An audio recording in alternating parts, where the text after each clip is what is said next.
en el capítulo 13 del versículo 31, solamente dos versículos, 31 y 32.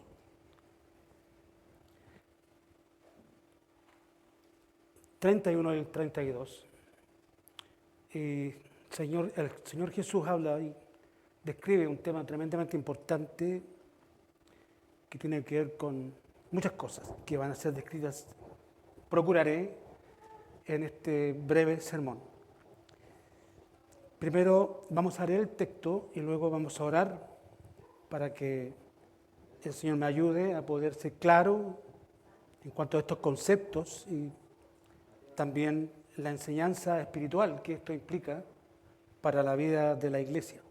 Dice así: otra parábola les enseñó diciendo: el reino de los cielos es semejante al grano de mostaza que un hombre tomó y sembró en su campo, el cual, a la verdad, es la más pequeña de todas las semillas. Pero cuando ha crecido, esto es la mayor de las hortalizas y se hace árbol, de tal manera que vienen las aves del cielo y hacen nidos en las ramas o sus ramas. El Señor Jesús, los entendidos dicen que en el contexto del Nuevo Testamento vino a inaugurar el reino de Dios, el reino de los cielos. Un concepto que en el Antiguo Testamento no era tan presente, más se habla de los gobiernos, de un gobierno. Solamente ver el caso de Daniel, por ejemplo, cuando ve la esfinge, ¿cierto?, del hombre de barro, de la estatua que levantó Nabucodonosor, habla de 4 reinos, o de 4 gobiernos mundiales. Pero era un reino por venir. En el Antiguo Testamento vemos justamente este concepto del reino, y no está hablando, hay que ser específico, cuando habla el Antiguo Testamento a través de los profetas del gobierno mundial o el que viene, es un concepto futurista. En cambio, el reino de los cielos o el reino de Dios en el Nuevo Testamento es algo el aquí y el ahora. ¿Ah? Y ese concepto fuertemente del reino de Dios lo trae Jesús. Recordemos que en el Antiguo Testamento se habla de un gobierno, pero el concepto del reino de Dios lo trae nuestro Señor Jesucristo. Vamos a describir un poco más el concepto del reino de Dios. Solamente quería hablar del tema primero, que salta a la luz en cuanto al texto, porque dice el reino de los cielos. Y me llama la atención de que el Mateo, por ejemplo, Lucas habla del reino de del reino de Dios. Tú cuando vas al Evangelio de Lucas, habla del reino de Dios. Pero cuando tú lees el texto en Mateo, Mateo, como buen judío, procura no nombrar el reino de Dios. Porque para un judío, el reino de Dios era algo sagrado. ¿Ah? Por eso la diferencia es que era un concepto sagrado. Que mejor callar o pasarlo por alto cuando se encontraban los judíos con aquellos textos donde aparecía Dios. Y entonces pone el reino de los cielos. Buen punto. La impresión que tenían los judíos de estos conceptos o de Dios, o de Israel, o de la Torá, o del Talmud, de los 10 mandamientos, era algo tremendo. Muchas veces quisiéramos tener nosotros en nuestras filas hombres y mujeres que realmente tuvieran ese apego por la palabra de Dios. Bueno, entendemos que ellos no entendieron nunca el concepto del Mesías, obviamente, pero en temas generales, el apego a la palabra de Dios, como judío. Entonces el reino es un concepto que Jesús vino a mostrar y alguien diría, a inaugurar. Jesús vino a inaugurar el concepto del reino de Dios. Y también aquí en Mateo, como también en Lucas, menos en Juan, muy poco, casi nada, y en Marco también, muy breve, el concepto de enseñanza a través de parábolas. Y pareciese arbitrario el concepto de parábolas cuando en el contexto en un momento dado le dice, Señor, ¿por qué a ellos les hablas por parábolas? Para que teniendo oídos, Jesús decía, no entiendan. Y vista, no vean. Pero para nosotros, le dijo el Señor, les hablaré más claramente. Pero él básicamente, su retórica, su enseñanza, su ministerio, muchas veces era por parábolas, también por grandes discursos. Solamente en el Evangelio de Mateo tenemos 5 grandes discursos, que empezamos con la enseñanza de las bienaventuranzas, ¿cierto? Y terminamos con la enseñanza del sermón de los olivos, la segunda venida de Cristo. Entre tanto son 5 grandes enseñanzas o 5 grandes discursos. Pero aquí el Señor está hablando como muchas veces por parábolas. ¿Qué es lo que es la parábola? La parábola es un cuento popular que se le cantaba a los niños, sobre todo niños de cura, de pecho, para que durmieran. Hasta hace poco tiempo nuestras madres nos cantaban cuentos. Por ejemplo, yo cuando chico recuerdo, no sé, o viendo a mi hermano que era menor, pero la mamá o a la abuela también le cantaban cuentos y lo hacían arrullar, ¿cómo? Arrurrucar, claro, cantándole estos cuentitos. O sea. Y esta era una forma también popular en el tiempo de Jesús, de que a través de estas parábolas, estos cuentos, se transmitiera una enseñanza. Y entonces, ¿cuál es el tema aquí? ¿Cuál es la paradoja? Aquí no hay ninguna paradoja. No, ¿cuál es la enseñanza escondida a través de las parábolas? Las parábolas de Jesús tenían la función de, a través de ejemplos cotidianos, muy domésticos, muy populares, enseñar verdades espirituales. Para nosotros es entendible, porque fíjense cómo empieza el texto. El reino de los cielos es semejante al grano de mostaza. ¿Qué judío, qué palestino no conocía al grano de mostaza? Era un pueblo no de mares, sino que era un pueblo agrícola, ganadero. Habían ovejas, cabras, cabritos, ¿cierto? Por eso el concepto del buen pastor. Pero también habían hortalizas, granos, semillas. Y por todos ellos, y también por nosotros, creo que no tanto, yo nunca he visto, tengo mis 64 años, pero no creo haber visto un grano de mostaza. Por favor, él va a comprar algo, para que tenga un ejemplo. No creo haber visto un grano de mostaza, una semilla de mostaza. Pero indudablemente gente del campo, para ellos es cotidiano esto. Tal vez para las ciudades no, porque todo se compra en el supermercado, está todo listo ya. Entonces, para todo judío sabía que el grano o la semilla de mostaza era muy pequeña. Pero cuando se plantaba, se le elevaba un tremendo árbol que, como se describe aquí, daba los mejores maneras gratas de poder estar justamente en ese árbol.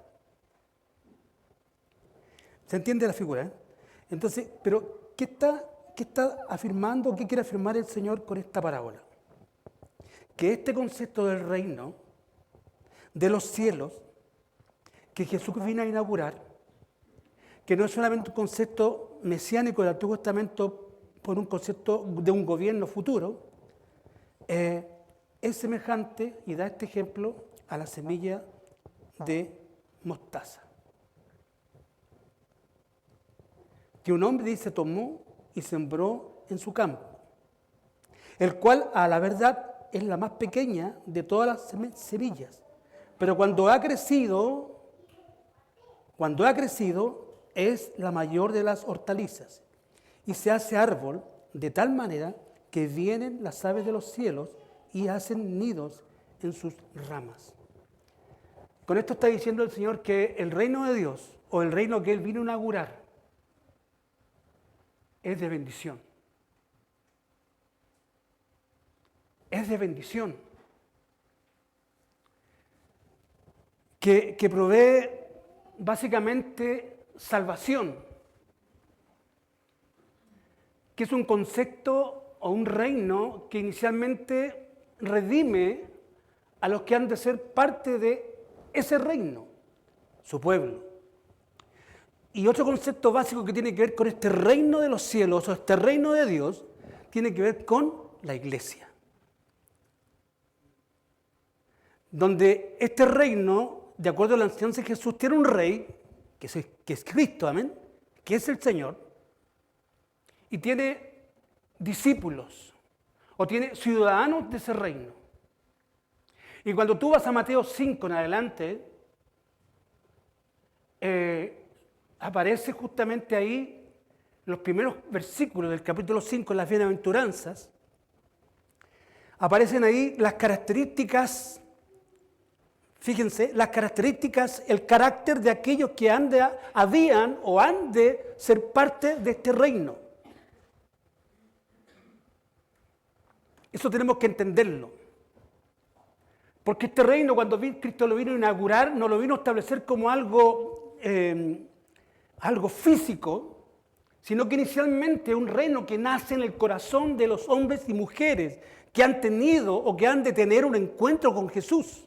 Por eso entendemos que el reino de Dios, Jesús vino a inaugurarlo en un sentido primeramente espiritual, pero no menor, porque es esencial, ¿cierto?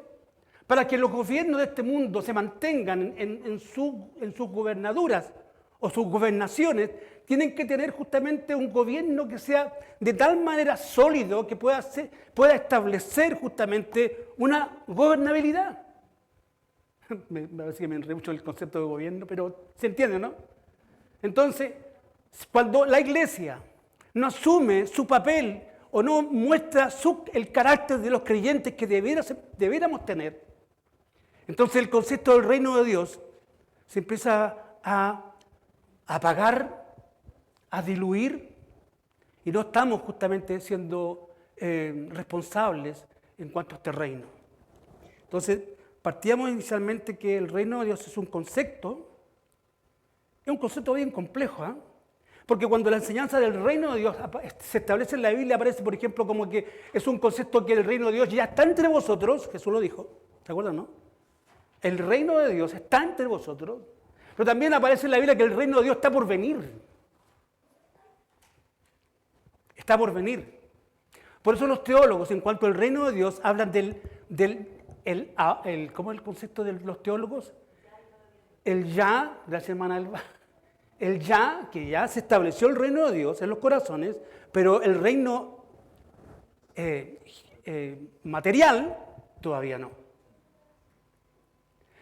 Por eso la Biblia habla de otro concepto en cuanto a este reino, al establecimiento de este reino físico, que estamos nosotros en la iglesia en los postreros días.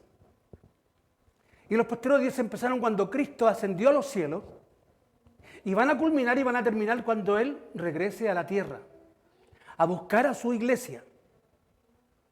Esto está muy vinculado. Entonces, todo lo que estamos viendo ahora y lo que la iglesia ha padecido y ha vivido a través de estos 2000 años es parte de los acontecimientos que sucedieron y están sucediendo que prefijan la venida de Cristo. La consumación de este reino de Dios, de este reino de Jesús. La pregunta del millón: ¿somos parte de ese reino? Amén.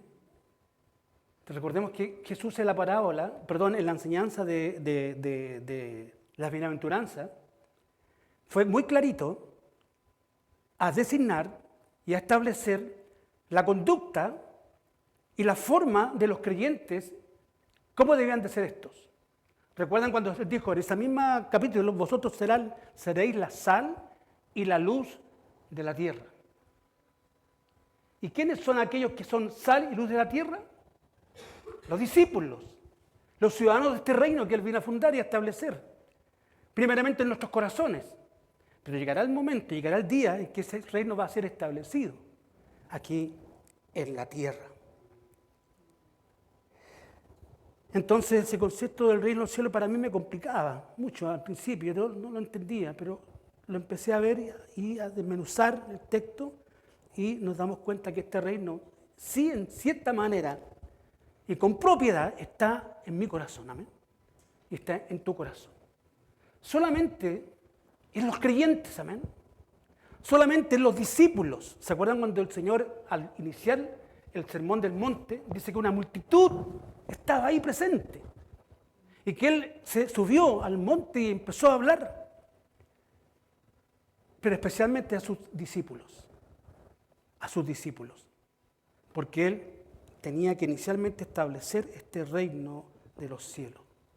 Entonces decía que el reino de los cielos en el Antiguo Testamento es algo difuso, no es tan claro en el Antiguo Testamento, no se menciona explícitamente con este término, pero sí hay referencias al reino de Dios.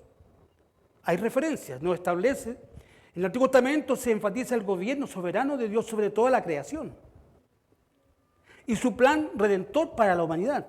Eso se ve muy claro en los Salmos. Y se ve muy claro también en el concepto profético del Antiguo Testamento. Isaías, Jeremías hablan de estos acontecimientos y estos eventos. Entonces, también vemos en el Antiguo Testamento aspectos claves del reino de Dios en el Antiguo Testamento. Por ejemplo, el gobierno soberano de Dios. Se habla de un gobierno de Dios. Dios es descrito como rey sobre toda la creación, Salmo 103, versículo 19, o el Salmo 145, versículo 13. Hay textos que acreditan esta verdad escritural. Génesis 3:15, hay promesas de un redentor que traerá salvación. El Éxodo 19:6, Dios establece a Israel como un reino de sacerdotes. O sea, pero en el Nuevo Testamento este tema se clarifica y se desarrolla. Y nos queda claro que este reino empezó con Jesucristo inaugurando su iglesia y va a ser reafirmado cuando Él venga. Entonces, volviendo al tema, dice el reino de los cielos. Y otra cosa también que quería recalcar, cuando la Biblia habla del reino de Dios o el reino de los cielos, se refiere justamente a que Jesús o que Dios se ha establecido en la tierra. Y la encarnación, en cuanto al concepto del reino de Dios, tiene justamente ese tema. ¿Qué es lo que es la encarnación? Es la humanidad de Cristo. Dios se hace hombre. ¿Ah? Y los milagros, ¿cierto? Y los prodigios que Jesucristo hizo, que sanó enfermos, curó a leprosos, levantó a muertos, ¿cierto? Era justamente para demostrar a través de los milagros que el reino de Dios se había hecho posesión de esta tierra. Entonces, por eso la parábola es tremendamente importante, porque claro, ahora nosotros entendemos el concepto y la podemos entender, pero en aquel tiempo esto no se entendía con mucha claridad. Me quedo con la segunda parte en cuanto a esta semilla, a esta siembra y su resultado. Dice que este hombre tomó y sembró en su campo, ¿cierto?, esta semilla, el cual a la verdad es la más pequeña de todas las semillas, pero cuando ha crecido es la mayor de las hortalizas. Tampoco nunca he visto un árbol de mostaza, o no sé si se seguirá llamando como la mostaza, no sé. No he visto nunca un árbol, pero aquí se escribe que es un árbol grande. Dios es grande, amén. El reino de Dios es grande. El reino que Jesús vino a establecer es grande y formidable. Y la parte teórica de este reino es nada más ni nada menos que el Evangelio. Porque uno se preguntará, bueno, un reino, a ver, ¿qué tiene que decir el presidente? ¿Qué tiene que hablar a la opinión pública? ¿Ah? ¿Qué tiene que mostrar un presidente ante sus ciudadanos que está rigiendo y está gobernando? Bueno, el mensaje del Evangelio es la fuente, la enseñanza de este reino de los cielos. Por eso el Evangelio abarca todo el Nuevo Testamento, el concepto del Evangelio, pero también dentro de la iglesia, de los creyentes, es una parte integral e importante. Yo no puedo ser un cristiano y no tener idea de lo que es el Evangelio en particular. Mejor digamos que si no tengo idea del Evangelio, soy un no cristiano. Puedo ser una persona religiosa, puedo participar de religión, puedo acompañar, ¿cierto?, a mis hijos, a mi esposa o a mi esposo a la iglesia, pero nunca haber nacido de nuevo. El Evangelio tiene que ver con el tema de la redención. El Evangelio, que es parte de este reino, tiene que ver con el tema de la salvación. Eso hay que dejarlo muy claro. Porque el día de mañana cuando vamos a predicar el Evangelio tenemos que ser claro a la persona que está perdida, que está apartada de este reino de Dios, que no tiene ninguna posibilidad de salvación y de redención, y que solamente a través de Cristo, amén, el hombre y la mujer puede ser redimida y puede entrar a ser parte de este reino. De lo contrario, estamos fuera de este reino. Y esto no es arbitrario, hermanos queridos y hermanas queridas, no es arbitrario, porque Dios es justo. Porque Dios es justo y Él es ley en sí misma. Todos estábamos muertos en delito y pecado. Esa es la verdad del Evangelio. O la cara, porque dice que el Evangelio es la buena noticia. La mala noticia del Evangelio es que el hombre estaba muerto en delitos y pecados. Que nada podía hacer.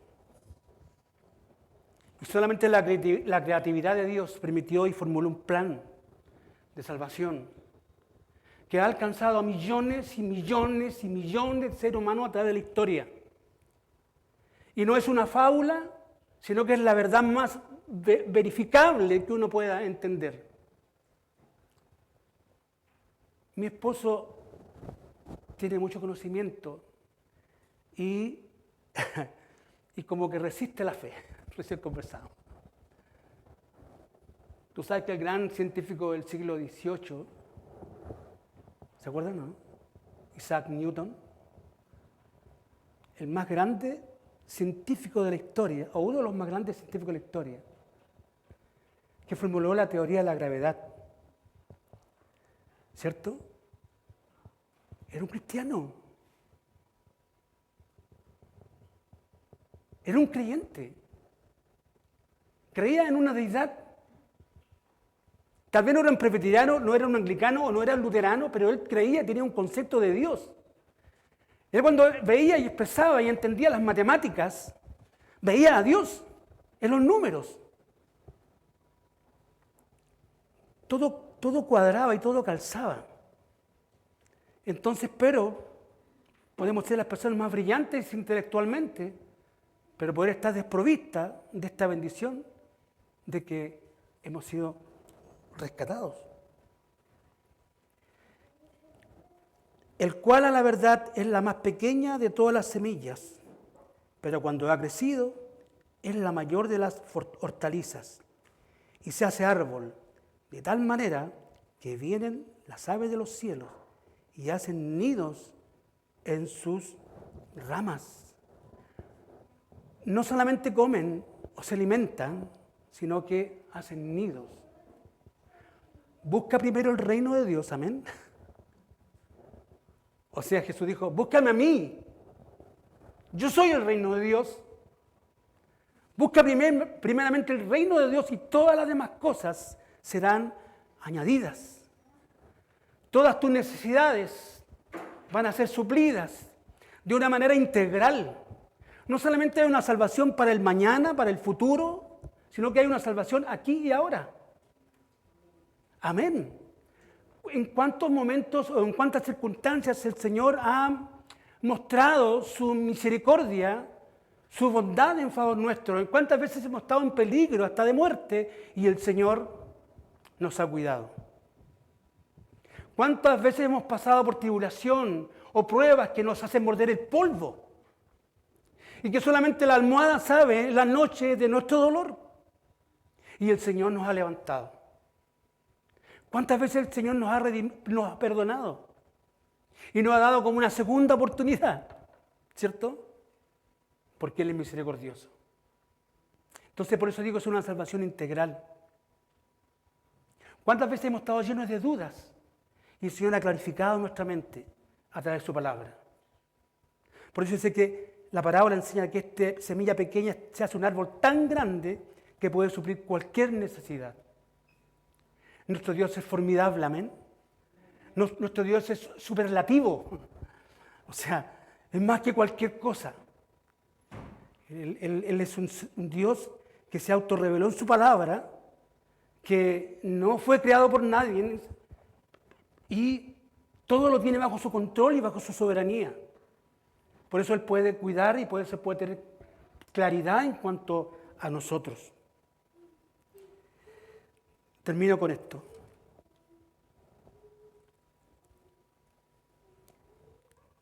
El capítulo 4 de Mateo, justamente este mismo libro, dice lo siguiente. A ver, hay como un requerimiento para entrar a este reino. No cualquiera entra. No porque el Señor sea arbitrario, sino porque nadie puede entrar. Nadie puede entrar. ¿Cómo se ha de mezclar el aceite con el agua? ¿Han hecho ese experimento? No pueden. Más que lo agitemos con estas máquinas que se usan en el laboratorio, igual se desprende el aceite del agua, porque químicamente sus fórmulas son diferentes. Bueno, quiero dar este ejemplo para entender que no podemos entrar a este reino sin algo previo. Y aquí Jesús dice, en el capítulo 4, versículo 17. Desde entonces, comenzó Jesús a predicar y a decir, arrepentíos. Arrepentíos porque el reino de los cielos se ha acercado. Está presente. ¡Ah, qué bueno! Vengan todos, pasen. Vengan con sus parientes. Traigan a sus animales. Traigan a sus familias, porque todos podemos entrar. No. Primeramente tenemos que arrepentirnos. Tenemos que saber que hemos pecado gravosamente delante de un Dios santo. La pregunta del millón que uno siempre se hace, ¿cómo un Dios santo, 3 veces santo, puede tener relación con una criatura pecadora? ¿Cómo se puede lograr eso? Imposible. Pero Dios lo ha hecho posible. Porque a través de Cristo, donde Él pagó la cuota que yo tenía que haber pagado, la pagó Él, puedo tener ahora acceso con libertad a este reino de los cielos, a este reino de Dios, a este reino de Cristo, a este reino que ahora me pertenece y yo soy parte porque me he arrepentido.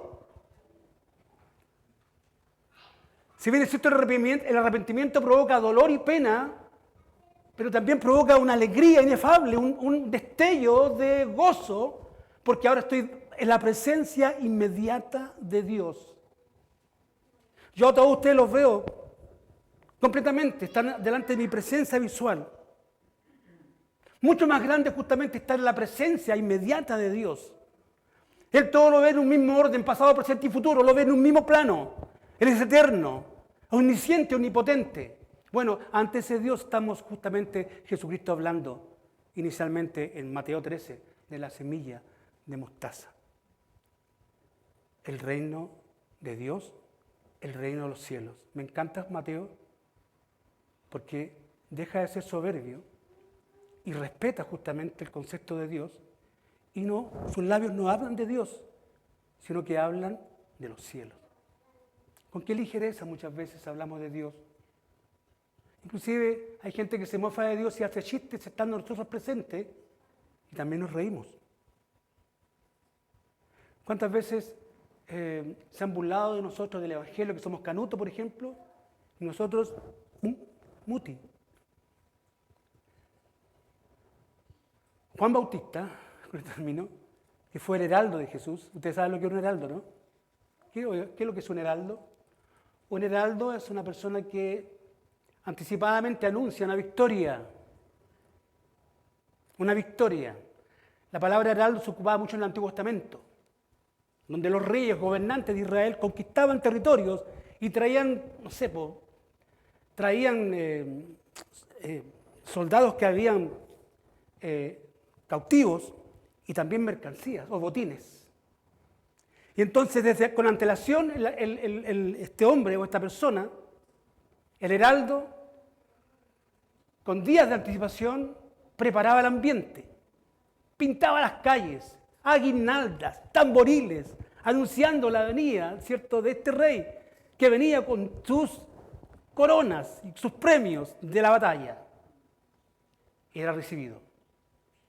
Juan Bautista fue el heraldo de Jesús. Y su vida toda fue preparada justamente para anunciar que la llegada del rey.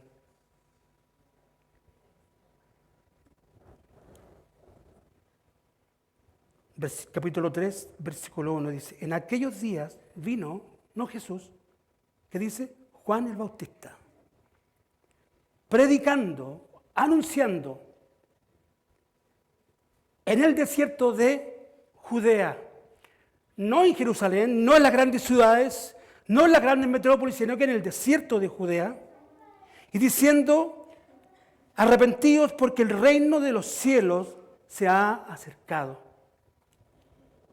El anuncio magnífico, esto, hermanos queridos, que a lo mejor no te causa impresión, pero en el plan de Dios, ni antes, ni después, ¿por qué no fue en el tiempo de la Reforma? ¿Por qué no fue hace 10 años atrás la venida de Cristo? ¿Por qué no fue hace 2000 años antes de Cristo? ¿Por qué fue en ese momento? Porque era el cronos de Dios, el tiempo de Dios.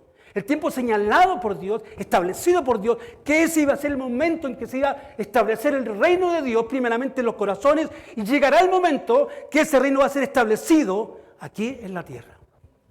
Y seremos parte y ciudadanos de ese reino. Solamente una cosa,